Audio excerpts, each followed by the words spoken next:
అందరికీ నమస్కారం. నేను మీ హేమ సుబ్రహ్మణ్యన్. హోమ్ కుకింగ్ తెలుగుకి స్వాగతం. ఈ మధ్యకాలంలో అందరూ హెల్తీగా తినడానికి చాలా ఇంట్రెస్ట్ చూపిస్తున్నారు కదా.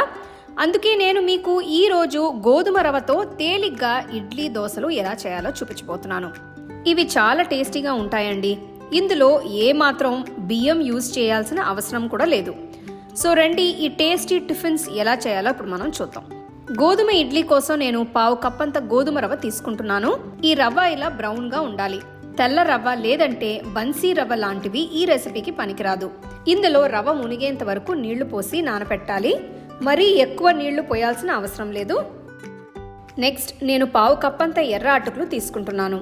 హెల్తీ రెసిపీ కాబట్టి నేను ఇవి యూజ్ చేస్తున్నాను. మీకు కావాలంటే వీటికి బదులు మామూలు తెల్ల అటుకులు కూడా వేసుకోవచ్చు. ఇందులో కూడా నిండా నీళ్లు పోసి అటుకుల్ని నానబెట్టాలి. ఇంకొక బౌల్లో 1/2 కప్ అంత మినపప్పు, అందులో 1 టీ స్పూన్ అంత మెంతులు వేసి బాగా నీళ్లు పోసి నానబెట్టాలి.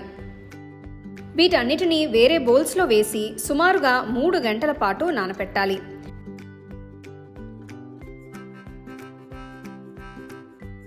ఆ తర్వాత మిక్సర్ జార్లో నీళ్లు వెంపేసి మినపప్పు వేసి రుబ్బాలి. ఇదొకసారి రుబ్బిన తర్వాత కొద్దిగా నీళ్లు పోసి మళ్లీ రుబ్బాలి.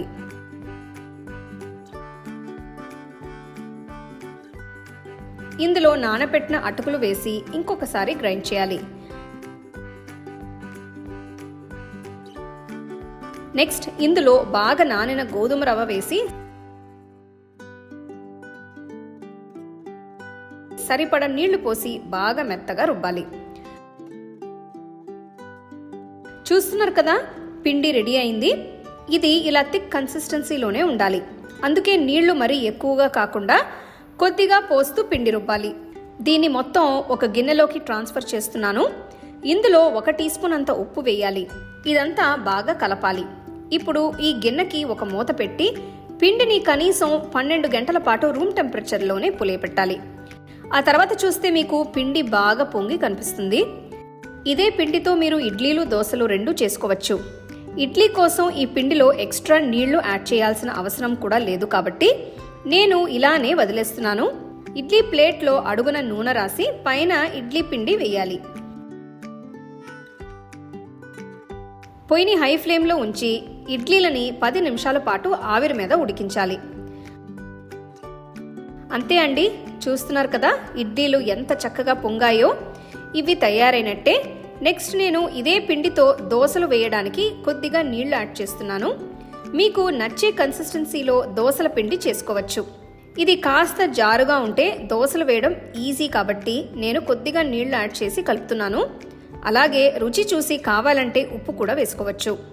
ఇప్పుడు దోశల పెనం వేడి చేసిన తర్వాత మామూలు దోశ పిండిలానే దీన్ని కూడా ఒక గరిటెతో వేసి రౌండ్గా తిప్పాలి. దోశ చుట్టూ నేను నూనె వేస్తున్నాను. మీకు కావాలంటే నెయ్యి కూడా వేసుకోవచ్చు. దీన్ని 2 వైపులా బాగా ఎర్రగా కాల్చాలి. అంతే అండి, గోధుమ దోశలు కూడా తయారైనట్టే. ఈ ఇడ్లీ దోశల్ని మీకు నచ్చిన చట్నీస్తో సాంబార్తో సర్వ్ చేసుకుంటే అద్భుతంగా ఉంటాయి. సో తప్పకుండా ఈ రెసిపీని ట్రై చేసి చూడండి.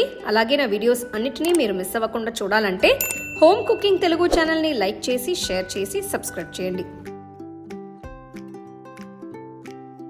The second edition of our home cooking book is now available on our website 21frames.in. I'll give you the link in the description. You can go and check it out.